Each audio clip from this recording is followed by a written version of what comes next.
Nggih. Nggih, engko Kang lali aku. Monggo. Wulane 10 kayu panti boyong wonten wates. Bapak Murni ngapunten. Dados tanggale 20 wulane 10. Mugi-mugi mboten wonten arangan Bapak Blak ini termasuk lanjarane ngemutaken. Ngapunten.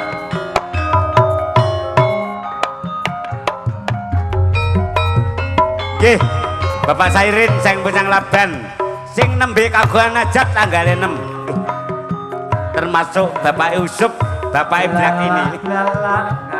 Monggo, Dik. Kagugah rasa atimu yen anyawang tangi sing atiku sayangi anak loro wis duda kuna prawan kembang desa aku ora keturutan momong putra urip bebarengan aku kedanan rina wengi mung tansah kelingan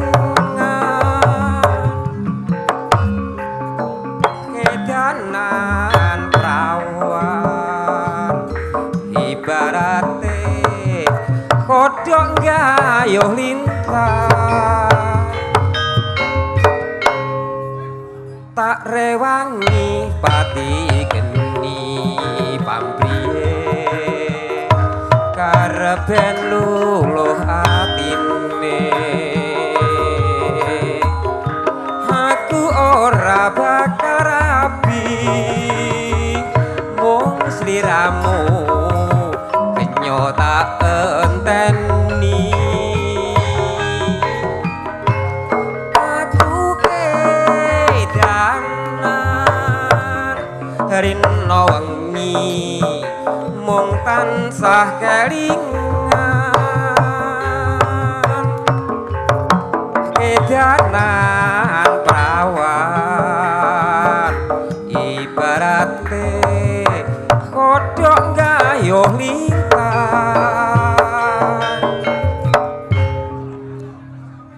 direwangi pati geni pamriye kareben luluh atine aku ora keturutan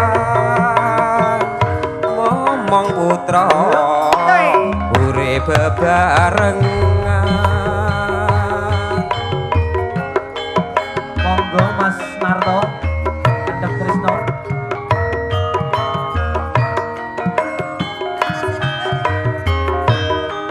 Mbak Karti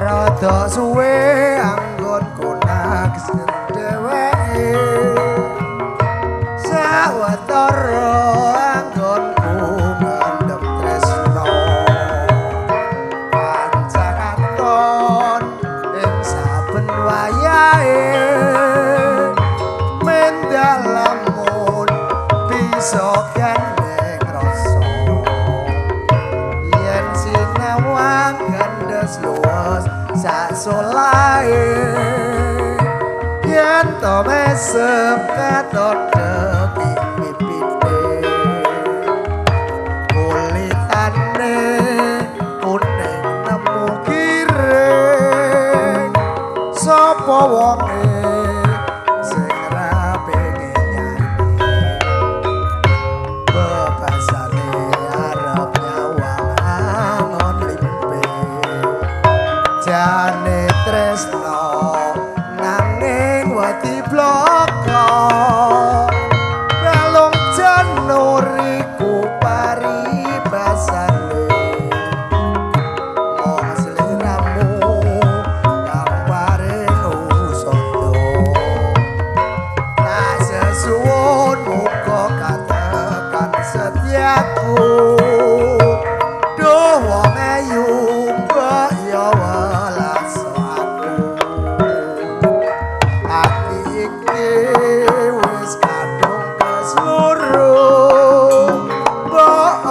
amung gantung tresnaku.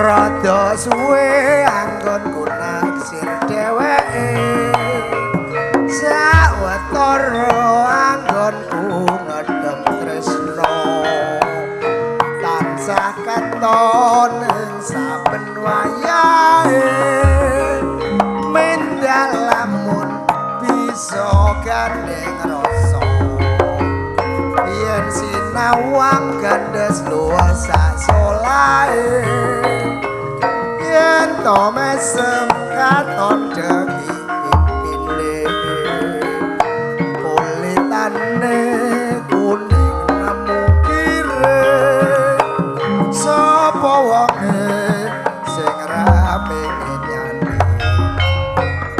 babasane arep nyawa angon limpe jane tresno nanging wati bloko balung januriku paribasane mong seliramu kang paring usada sasuwun muga katakan setiaku duh wong ayu kok ya welas aku ati iki mung kadung keseluruh bojo amung gantung tresnaku.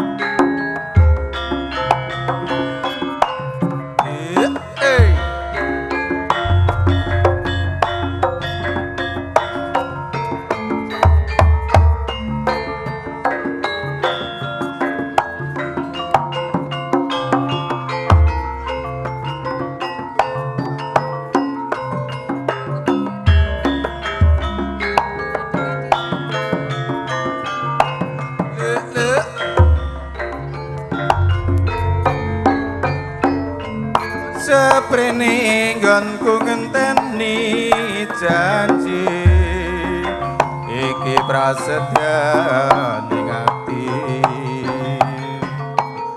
kadung tresna mring sliramu duh wong ayu ra eling dina lan wektu ing ati katon ra bisa ilang saya suwe saya ra karuan saanggadang aku samar yen sliramu ra kelingan wong ayu tak anti-anti cobicer semaya wae aku tresno karo kowe teganing atimu tansah gawe kelo iku ra prayoga aku ora bakal mundur aku ora bakal mlayu yen durung nyandeng sliramu ukuraning tresna tutu bondo nanging lungiting asmara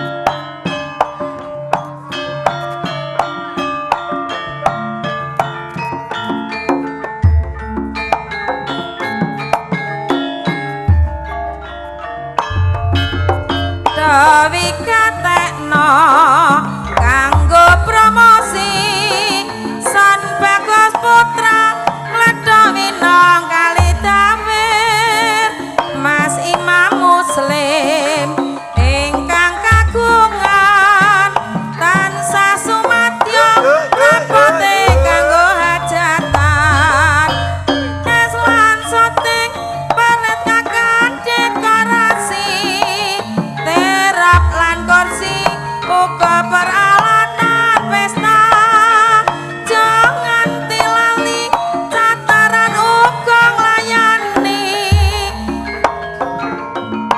agawe marame ati sing mbutuhke ndang pasan wae kanggo bebungah uga ana hadiahe ra perlu ragu aja kuwatir Son Bagus Putra ngledhok winong kali dawir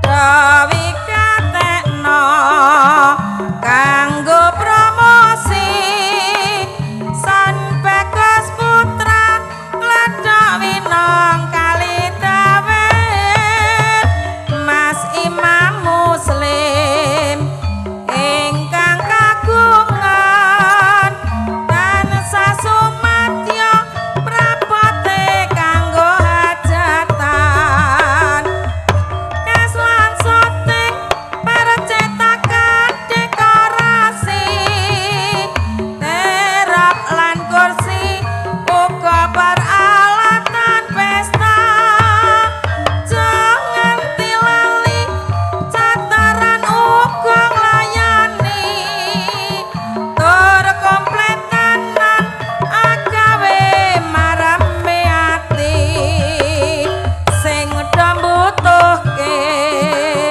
ndang pesan wae kanggo bebungah uga ana hadiahe ra perlu ragu aja kuwatir Son Bagus Putra ngledhok winong kali dawir Monggo Pak Carik sekono koder monggo Pak Carik Gamping Pak Carik, monggo, Pak Carik Gamping. Ugi mawantu-wantu sampun kesupen tanggal 7 Juli. Bapak Sugeng Amerika, Desa Ngranti, Kecamatan Boyolangu. Piyantune ugi rawuh wonten mriki. monggo Pak Carik Gamping Pak Carik Gamping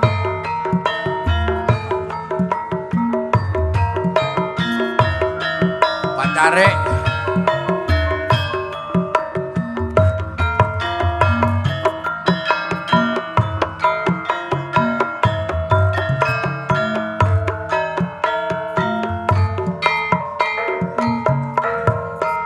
Nggih. Nggih.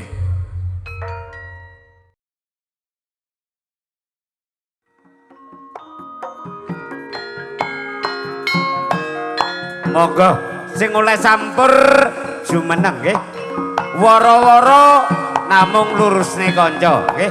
Dadi aja salin tampa. Ngapunten. Bapak Kamto. Wis to, Cil. Kuwi panggah golek pasaran bar digawe barang. Kuwi wis mening wonge ketara kabeh sak kutha Tulungagung Blitar. Nyok. Ngono iki Kang Kacil yo nyeneni. Jan bingung aku. Repot iki. Dingene sapa iki Kang Kacil? Monggo. Nembel menika nggih mesti nyanyi mesti nembel. Dados nek kedahe gentosan. Se batin iki ananging tahan sarengu rasa tresno kang karendhep sarwa mikir ati tan bisa jenjeng kaya ora bisa ngoncati saben wanci tansah nggodho ati nanging aku wedi bloko pungkasaning teman loro tresno najan ado yen kadolo nanging caket sajroning ngatiku nggonku nandhang tresno iki wis kena jerat sadreming lampahe ula sawah sapa ngendhok katon owah atiku wis kepilot saemba bunga rasaku lamun bisa kacekatan siramu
aku tansah mikirake kowe kapan boyo keturutan sesandingan iso andung katresnan ning nyatane kabeh mau kaya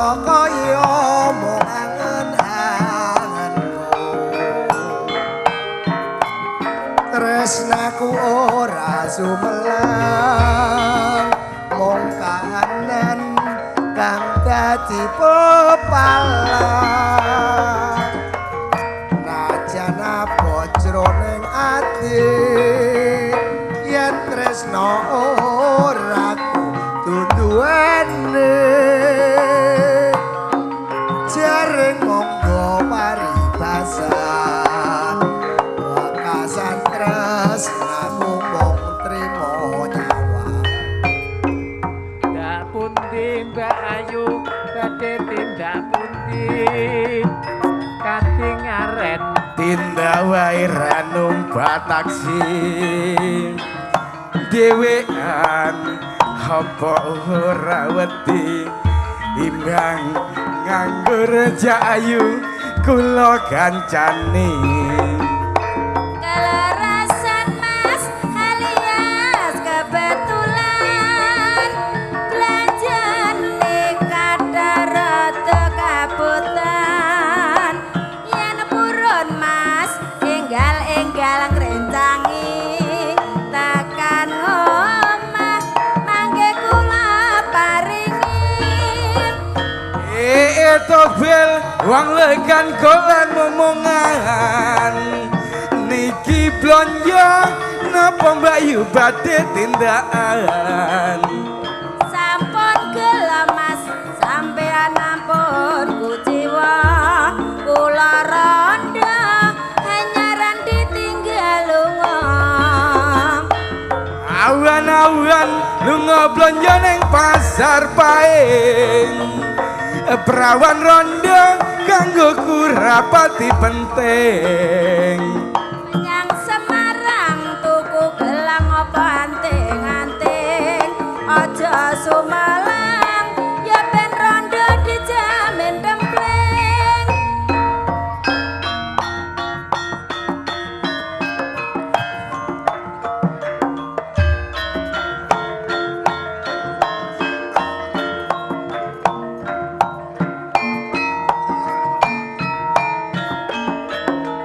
satu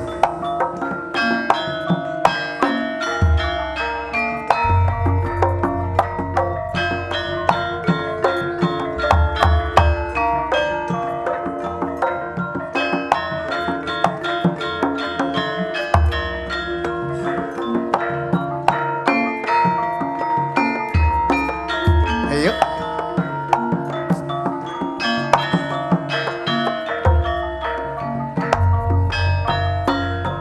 ing trotoar pinggiring dalan anyar nalikane lampu-lampu katon sumunar ing kono atiku tak sampir tresnaku aja nganti layu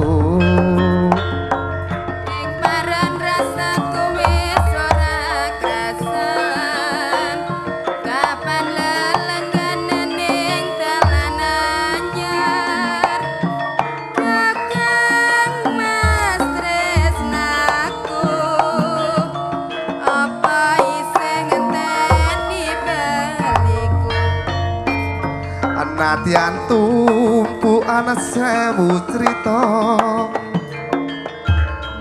sakangenku sayang rembaka kalih sekeng godho rencana terus sing tresna besok kapan tako sawangan kae kembang-kembang bakar enak tresnana romambar-ambar lakae langite padang saduring dalan gede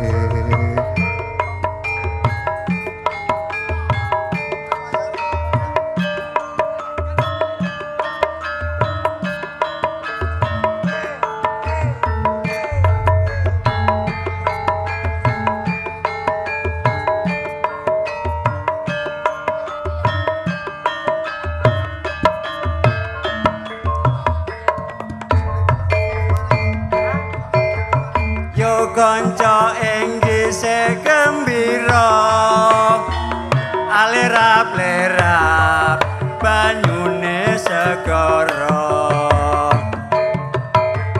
anglian numpak prau layar ing dina minggu kepariwisata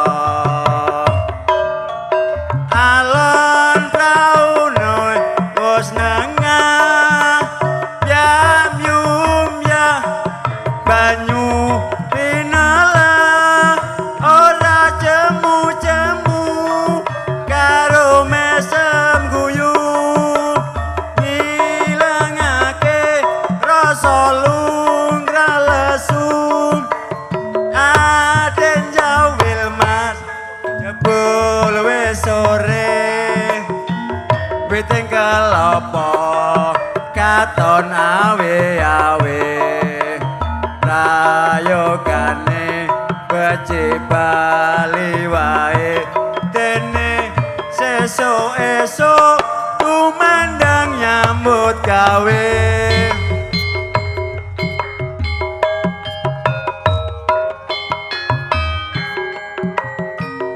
Pak Wito niki jenenge titik demi kesempatan mbok diparingi setunggal mawon kanggene kanca kabeh. Oh, riyen nyanyine diladeni. Ngapunten Pak Wito. Ayo, Dik.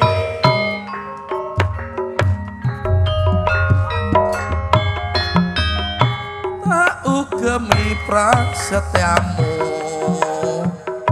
tak anti kapan balimu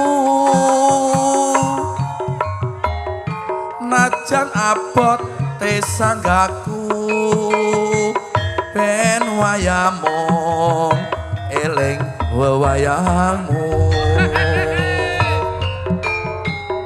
ing sedekawu sanane gono ku ngenteng ni teko seprene kabeh muspro tanpa gawe janjimu mung abang lambe neng bandara tak parani sakwise telung taun ngenteni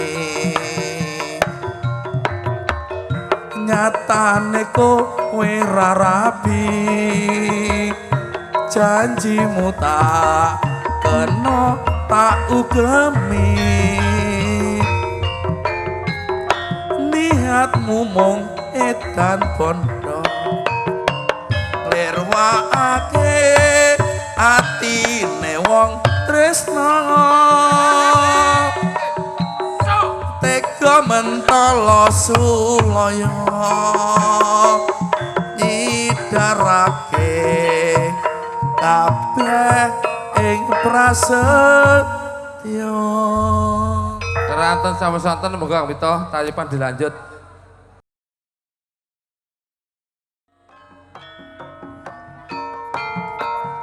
Ngapunten Pak Brolo. Salam hormat kepada sedaya mawon. Jam 4. Hehehe.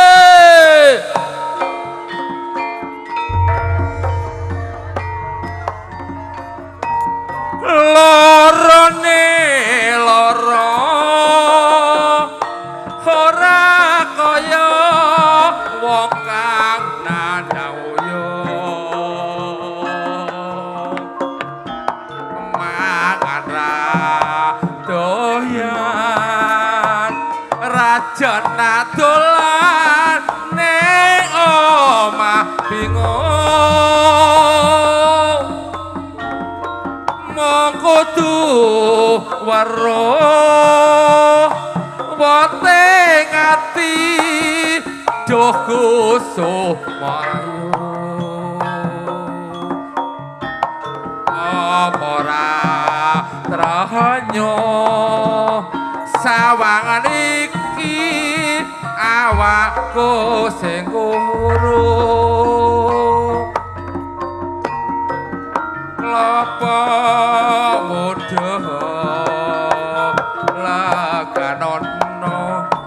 gonku nadang-nadang brodo witek mari dimen mari gonku loro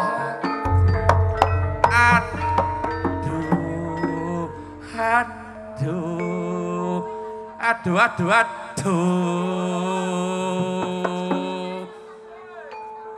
nyo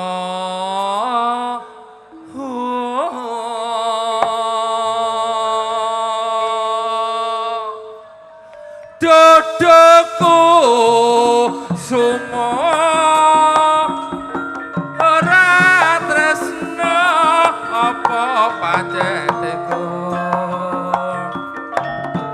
mbok balung janur paring usada konku nadawuyung ngapunten prasedaya arep disiaran sedina ping 17 tapi nek rata becek ya lanjut dayoh ngapunten salah purwa kae Banyurip hei ora disiaran tapi nek bendina pengen becek lanjut dayoh ngapunten Pak Yuli ya Bapak Haji muring ngapunten salam hormat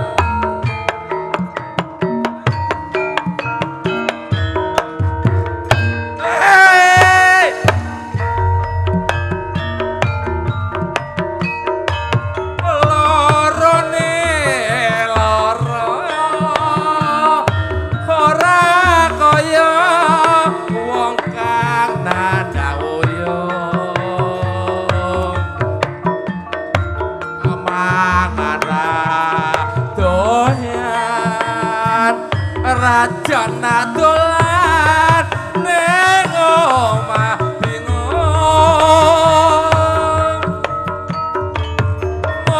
kudu waro wate ngati doku somayu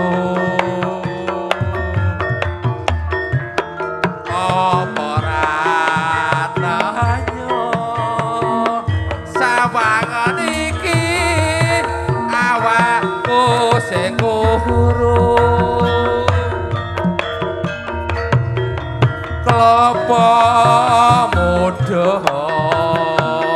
lekanono gonku nandang-nandang broto witing pari dimen mahari gonku loro Nuwun sewu Pak Brolo nggih. Kalau mau derek wonten kempal panjenengan tapi klambine rung diparingi Banyurip. Lek topine tak gawa dijoli kangge papat sesuk tene Banyurip nyanyi bareng. Hah? Pak Rowino ngapunten Pak Tejo. Waduh dadi lurah karek kurang sak nil, rong nil ngurmati warga. Dodoku sumo ora tresna apa pancetku ambok balung janur paring usada nggonku nadawuyung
ana tanda bukti tresnane mengko gek mung lames wae.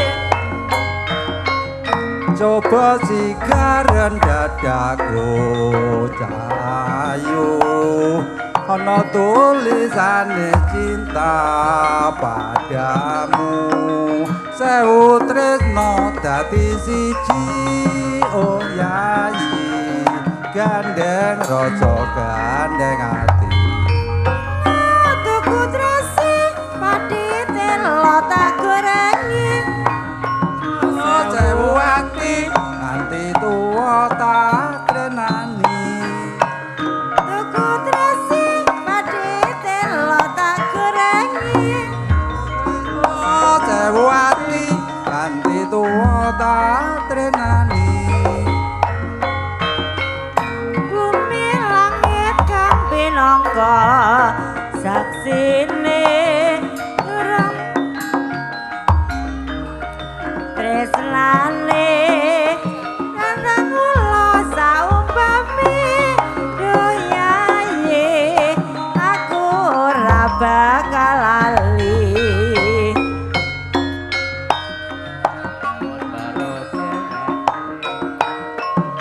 Batin iki anane tansah rengu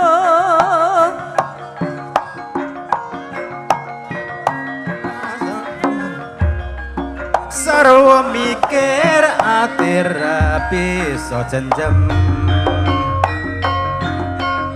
kaya tan iso ngoncati saben wanci tansah anggodo ati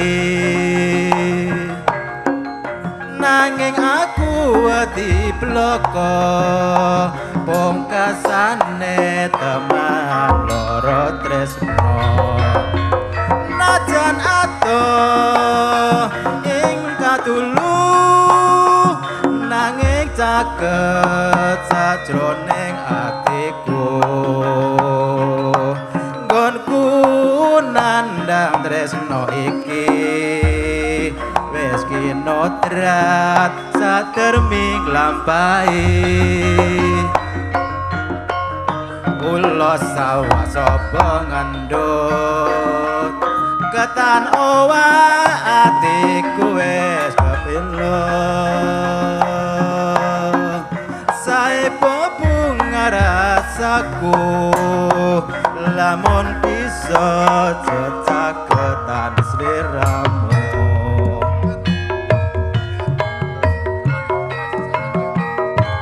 Sapa wit?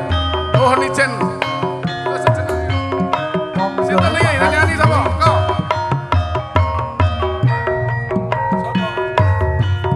Monggo sing ngersaken gending. Monggo Mbak Haji Muri badhe tak yupan kalih uyon-uyon. Prawarga iki lho padha mirengno siarane Pak Haji Muri bathokan pengusaha son sistem Handika Jaya video lasertis terap kursi uga ana rias manten syuting serta percetakan mula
Ayo ayo, hoi, winong digoyang, cik-cik, aslole,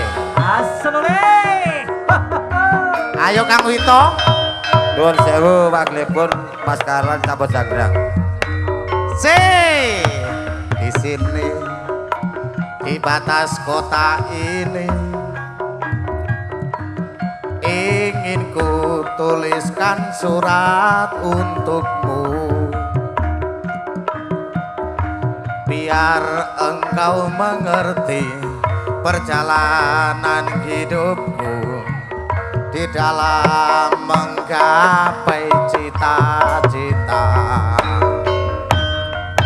Rintangan yang datang silih berganti, pedih-perih menusuki. Aku mengharap selalu doa suci darimu, duhai kasih tambatan hatiku. Ku kenang lagi saat menjelang perpisahan, kau menangis di pangkuanku. Begitu tulus akan cinta kasihku, semakin pilu aku mengenangmu. Nuwun sewu, ingkang kagungan kendaraan AG 936 RK menika dipun seser wingkep kuncinipun kula tahan. Monggo enggal medal wonten ing kendaraan. Matur nuwun. Cow, Mbah Gandos, goyang, sugeng sonten. Di sini, di winong ini, ingin ku tuliskan surat untukmu. Biar engkau mengerti perjalanan hidupku di dalam menggapai cita-cita. tangan yang datang silih berganti, pedih perih mencekam menusuki. Aku mengharap selalu doa suci darimu, duhai kasih tambatan hatiku. Oh, kenang lagi saat menjelang perpisahan, kau menangis di pangkuanku. Begitu tulus akan cinta kasihku, semakin pilu aku mengenangmu. Monggo aja lali tanggal 14 Mbah Lurah Sabar Mulyasari Pagerwojo sing duwe waduk, dulur-dulur aja lali sesuk Mbah Toyo Kepala Desa Sumberdada. Monggo.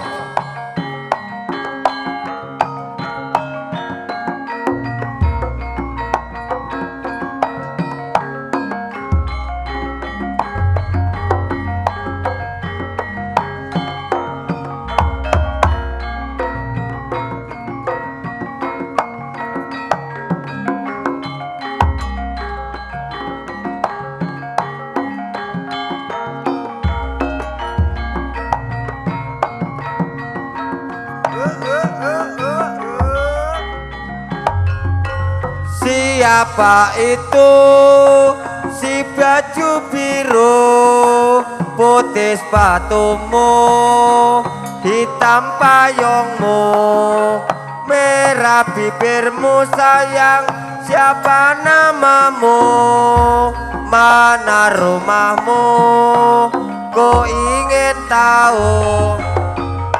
Tanggung Gunung Mas, kecamatanku, Krasian Mas, itu desaku. Boleh katamu kenalan namaku, Retno Sukarti Mas, itu namaku. Siapa itu si baju biru, putih sepatumu, hitam payungmu, merah bibirmu sayang, siapa namamu, aku ingin tahu, mana rumahmu. Tanggung Gunung Mbak, kecamatanku, Pakis Rejo, iku desaku. Sumber Pitik Mbak, iku alamatku. Boleh ketemu si baju biru. Monggo Mas niki.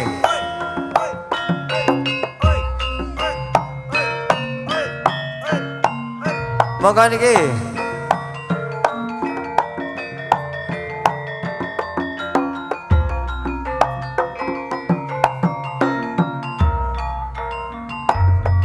Monggo mikangetno radio Swara Anggita, dikelombangi 103,3. Aja nganti lali acarane warna-warna, dangdut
ciptakan bersama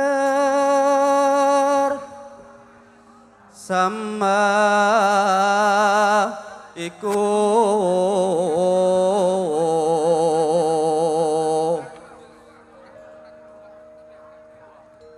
sami nglestareno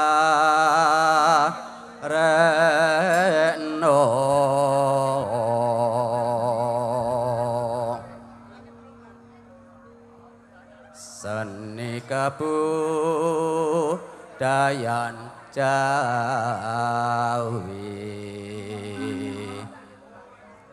yo bersama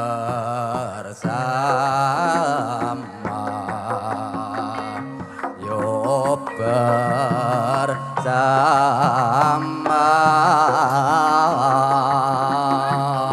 percetakan tansah jaya.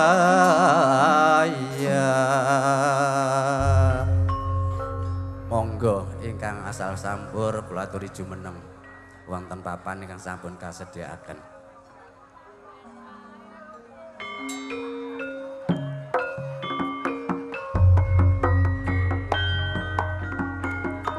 Monggo sing sacampur jumeneng sing ora bener sesuk didandani nggih nek didandani ora gelem kebangetan monggo Sing dandane lurah Banyurip, tanggung jawab segalanya. Wong Bandung,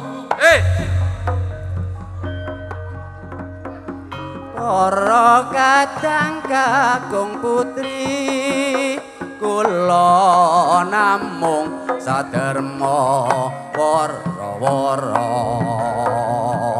angaturi Bapak Ibu kadang sutresna desa kutha kabeh padha ngertenono aja dadi wong kondang bakal ber cetakan bersama jenenge Karang Talun kali tawir iku perlahe cetak foto terop lampu diesel yono aragane murah bersama pancen sumrambah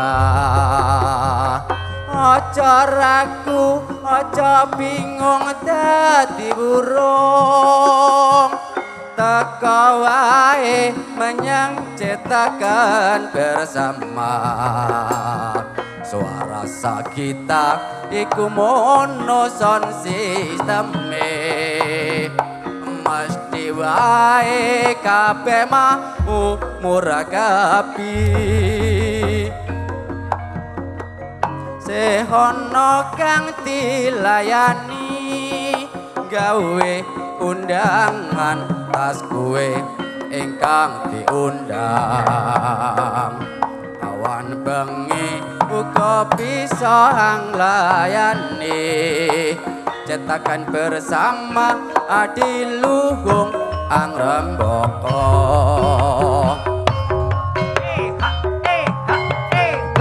monggo ingkang asal sampur kula aturi jumeneng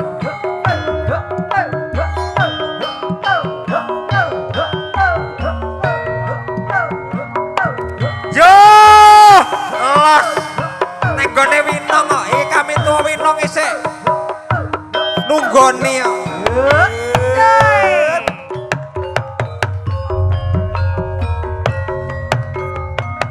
Para kadang kakung putri kula namung saderma wara-wara angaturi Bapak Ibu kadang sutresna desa kutha kabeh padha ngertenono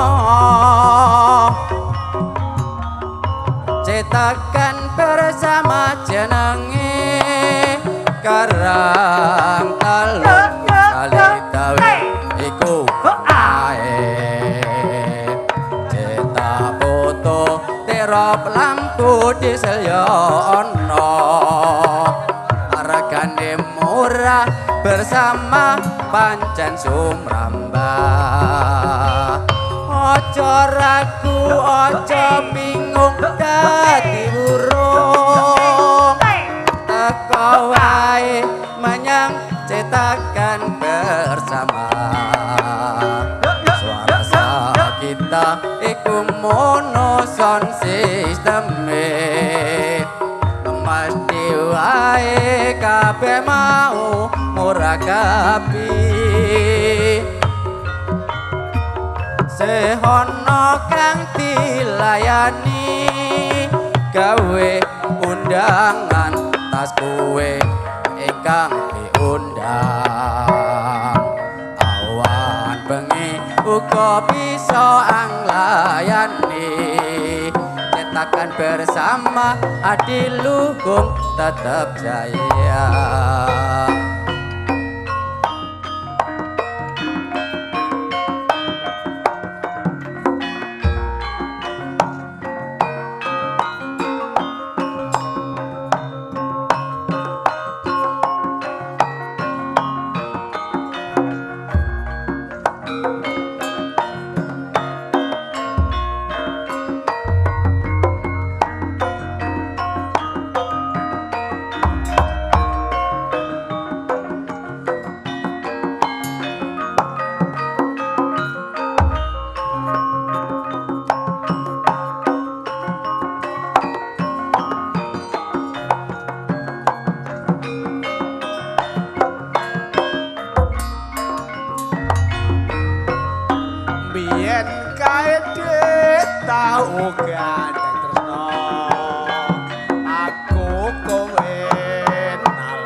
Reruntungan jamane semono wakasane tan kena dipisahno nanging wong tuwa ra ngabarengake wis pinasti yen dudu jodone kabeh mau mung kari lakoni aja gelo lan kuciwa ing ati aku ngerti sliramu ra bisa lali yen kelingan prasetya sumpah lan janji pancen iku dadi kodrate Gusti nyatane ra bisa urip nyawiji andum slamete manjing seduluran tresno biyen wis dadi kenangan yen wis bubur ra bakal dadi sego aku kowe wis krangko bali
Aku bingung nduk jalaran slirane cahayu sing tak pikirake.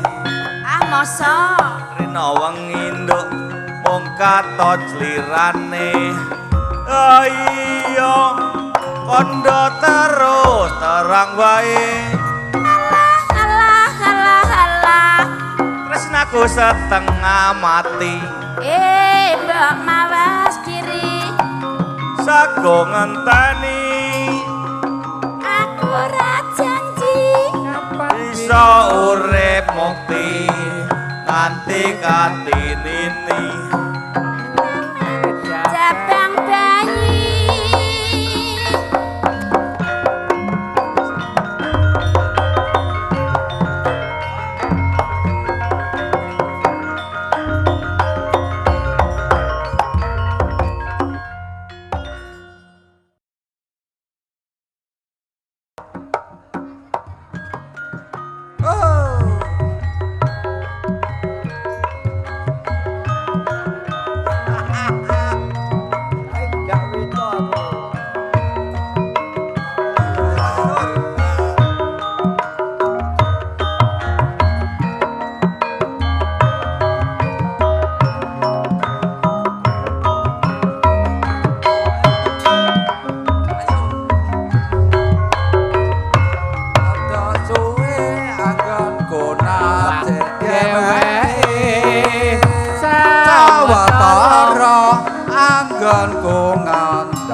luwes sasolae yen to mesem katon deki pipine kulitane kuning nemu kire sapa wonge sing ra pengen nyandi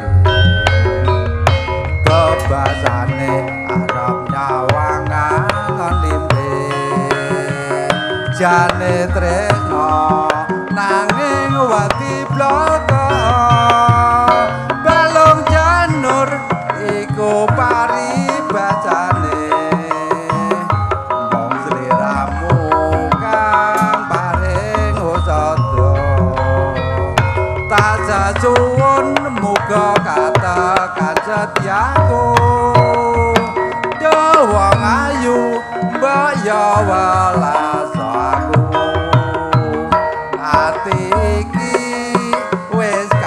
kadung ketluru mbak aja mung gantung trenaku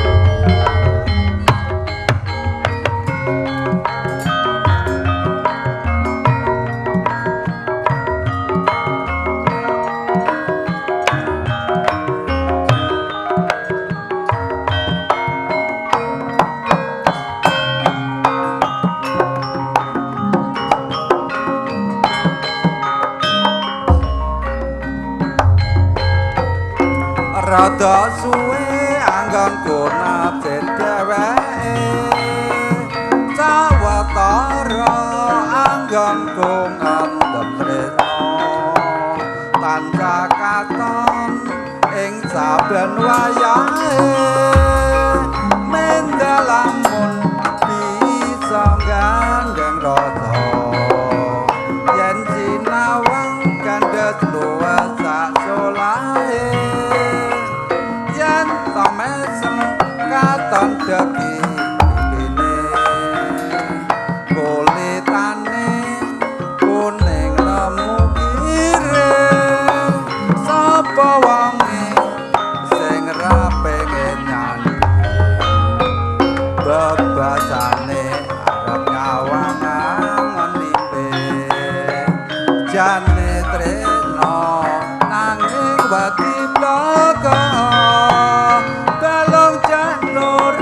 iku paribasane wong sliramu kang paring usada tak suwun muga katekan setiaku dawang manis mbaya welas aku ati iki wis kadung keseluruh mbok aja mung gantung tresnaku.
Jroning dada pengen nyanding sliramu wis ora bisa rangira kembang mlati dadi saji tresna pedhot ora dadi siji apa pancen iki kabeh bebedene nyambung tresna ya mung tekan semene